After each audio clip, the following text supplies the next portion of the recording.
CL 22 News. See us now. Support for the Ukrainian people. How churches in South Carolina are stepping up to help.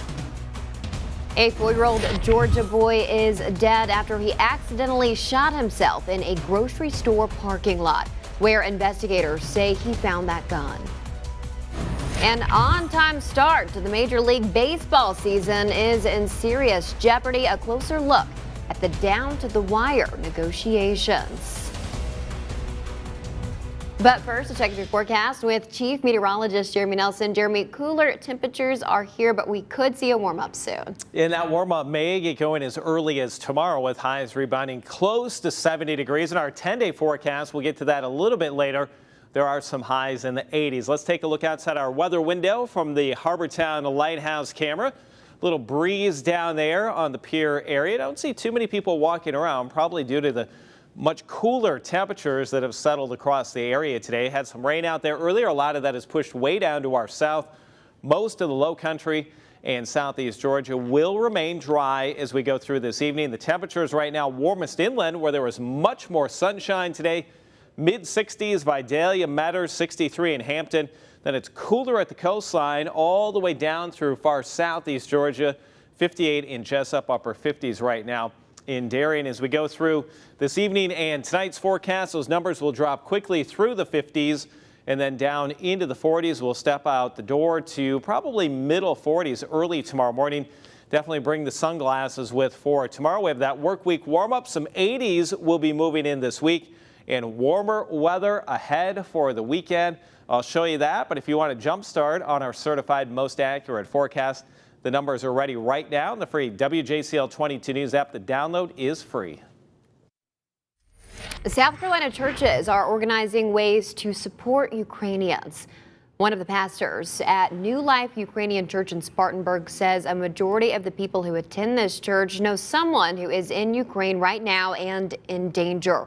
The associate pastor says he was born in Ukraine and both he and his wife still have family there. Right now, he says there is a big need for support, and the need continues to increase. His church is collecting monetary donations that will go to an organization in Ukraine. There's long lines, large crowds on the border to get into Poland. And these people, basically, they have their bags, they have whatever they could grab, and they're standing there in order to talk to a customs officer. They don't have a lot of food. What they have is on them. And they have a large need there in Ukraine. You're taking a live look at the Ukrainian capital now. The international backlash against Russia continues to grow. Now, 5 days into the Russian invasion of Ukraine.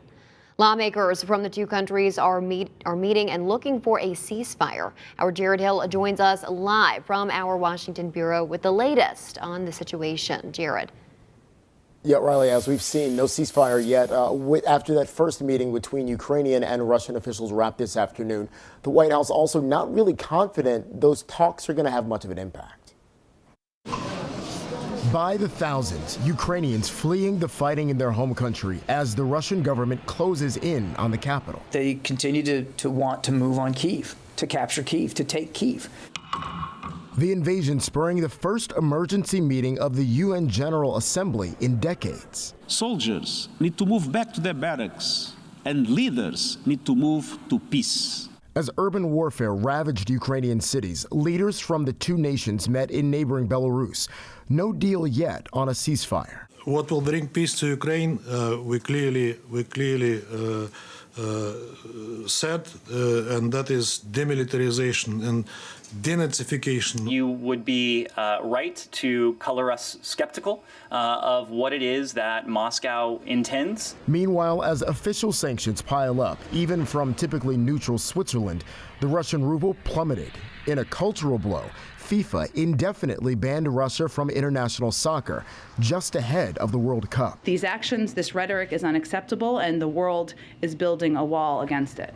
And as the world watches the outmanned people of Ukraine defend themselves, calls for the U.S. to do more. We should move heaven and earth to speed up. The weapons are already on their way. Now, today, the White House also said that it is not going to be creating a no-fly zone over Ukraine, something that the Ukrainian president has asked for. The argument there is that doing so would potentially put American troops in a position to engage in military conflict with Russian troops, which could lead to war. Back to you. And Jared, do we know how the Ukraine crisis will play into President Biden's State of the Union speech tomorrow?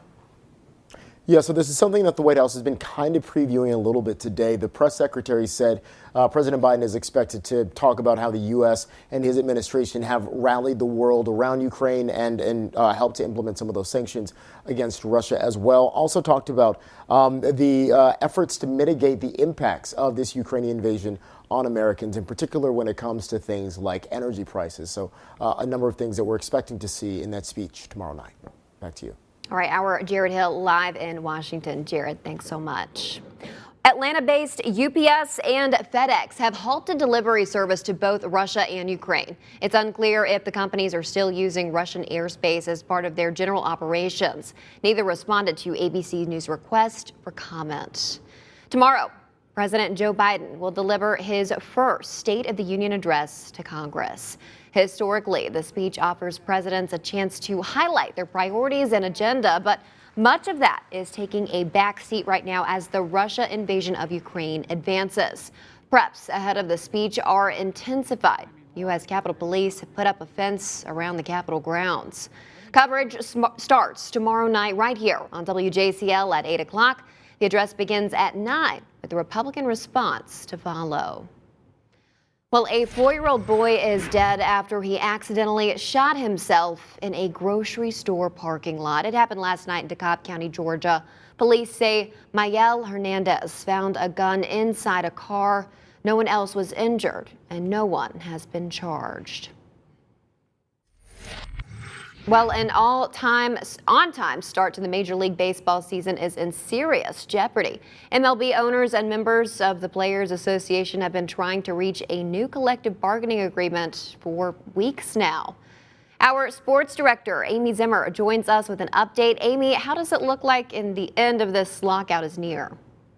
Riley, at the moment, no. An on-time start to the regular season is also not looking good. A deal has not been reached, and these negotiations are still taking place right now. MLB owners and members of the MLB Players Association arrived to Roger Dean Stadium in Jupiter, Florida this morning. The league announcing an agreement must be reached by the end of today for opening day to happen on March 31st. The Athletic reporting that owners are willing to miss a month of games if an agreement can't be reached in the next few hours.